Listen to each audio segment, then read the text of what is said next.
Okay, like I said, the punch copy and punch paste section is usually the most time consuming, and I thought it might be helpful for you to see kind of what that looks like. It's kind of a tedious part of this phase of enhancing this audio. I always want to use my headphones when I'm doing any of these steps, but especially now, I'm going to go ahead and put those on because I don't feel like you have to necessarily hear all of this while I'm doing it. But you can see, just follow me along for another minute or so. You'll also notice that I delete some of the empty space. If I notice that there's too much of a pause, I will just highlight a section and I'll hit delete to kind of trim some of the wasted space just out, kind of trimming it up a little bit. So you'll see what I'm doing here. All right, I've done this a little bit to this point. I'm going to move ahead.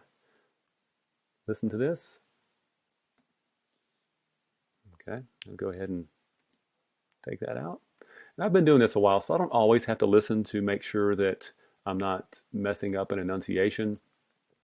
I can just kind of see what it looks like typically, but sometimes I still want to listen. See, there's too much blank space here. I'm going to go ahead and delete some of that.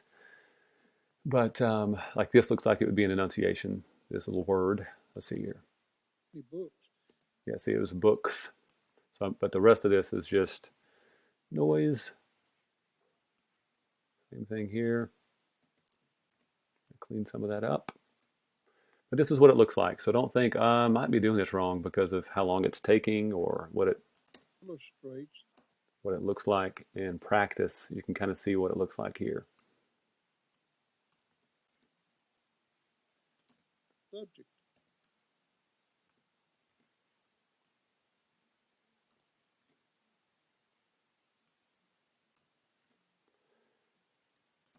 Past.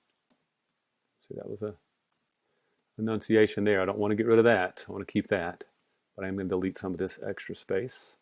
And sometimes you might want to listen to it to see what it sounds like when it comes to the pause to make sure you didn't delete too much space. So the past. The associate or fellow worker. So yeah, it sounds fine to me, that pause. I'm going to leave it like that.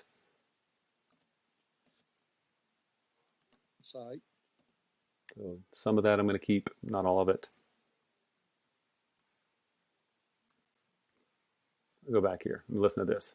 Spiritual insight.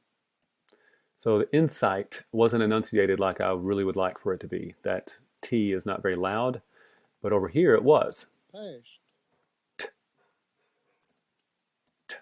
So I can actually do something here that's kind of cool. I can just copy this as a regular copy, not a punch copy, and it would save as the copy, and my punch copy saves separately. So I'm going to go ahead and copy that. By the way, this here is a click. I didn't catch that earlier. I'm going to go ahead and get rid of the click.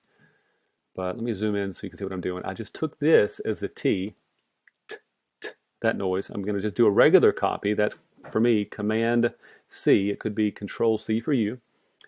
And over here, Psi, and then there's the kind of a T right there, but not really. I'm going to highlight that, and I'm going to do a regular Command paste, not a punch paste, but watch what happens. See, now I've got a much better T there. Let's see what that sounds like. Insight. Insight. See, I'm going to even get rid of a little bit of this space here. Insight. So I can some people who are recording you'll notice sometimes enunciate things just across the board. It's always the same. Sometimes you'll notice things if you're working with the same person that they might enunciate, let's say, a T a little bit differently, or not even maybe forget to finish enunciating that T. And that's when I started doing this. Every now and then I'll find that, and I'll go ahead and do a regular pace for that T. So anyway, that's another little trick. You don't have to use that, but you can if you want. Let's see what this is. Amazement of his co-worker. Oh, okay. I want to go ahead and create a different video to show you what I'm going to do with this section right here. To the